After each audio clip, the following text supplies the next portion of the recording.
পালিয়ে যাওয়ার নানা অভিযোগ আর সমালোচনার মধ্যেই চিকিৎসা নিয়ে দেশে ফিরে এলেন সাবেক রাষ্ট্রপতি আব্দুল হামিদ।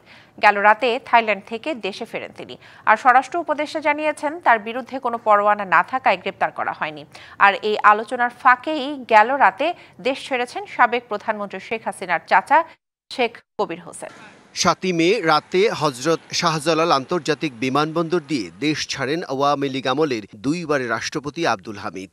কিশোরগঞ্জে একটি মামলা হওয়ার পরও দেশ ছেড়ে যাওয়ার খবর জানাজানি হলে রীতিমতো সাড়া পড়ে যায় রাজনীতির মাঠে। প্রায় সব রাজনৈতিক দলই এই ঘটনার সমালোচনায় মুখর হয়ে ওঠে। চাপের মুখে সরকার জানিয়েছিল তারা কিছুই জানত না।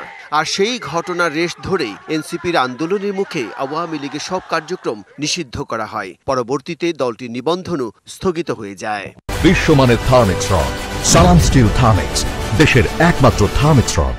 তবে থাইল্যান্ডের ব্যাংককে চিকিৎসা নিয়ে 1 মাস পর দেশেই ফিরে এলেন আব্দুল হামিদ। গেল রাত 1:30টায় থাই এয়ারওয়েজের একটি ফ্লাইটে ঢাকায় পৌঁছান তিনি। ইমিগ্রেশন সেরে রাত 3টায় বিমানবন্দর ত্যাগ করেন। এবার অবশ্য স্বরাষ্ট্র উপদেষ্টার বক্তব্য, পরোয়ানা না থাকায় এবং নির্দোষরা শাস্তি পাবেন না। অনেক মামলাগুলি আছে যে কিছু মামলাগুলি ইনভেস্টিগেশন হয় নাই। ইনভেস্টিগেশন হওয়ার পরে যে দোষী হবে তার আইনের আওতায় নেওয়া হয়েছে। দোষীরা যেন কোনো অবস্থায় সাজা না পায়, এই জন্য আমাদের ইনভেস্টিগেশনটা করতে দেন।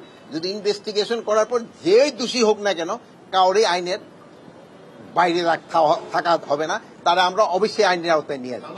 আর আব্দুল হামিদের দেশে ফেরা নিয়ে যখন আলোচনা চলছে, সেই ফাঁকে গেল রাতেই ক্ষমতাচ্যুত প্রধানমন্ত্রী শেখ হাসিনার চাচা শেখ কবির হোসেন দেশ ত্যাগ করেন। সিঙ্গাপুর এয়ারলাইন্সের একটি ফ্লাইটে তিনি ঢাকা ছাড়েন।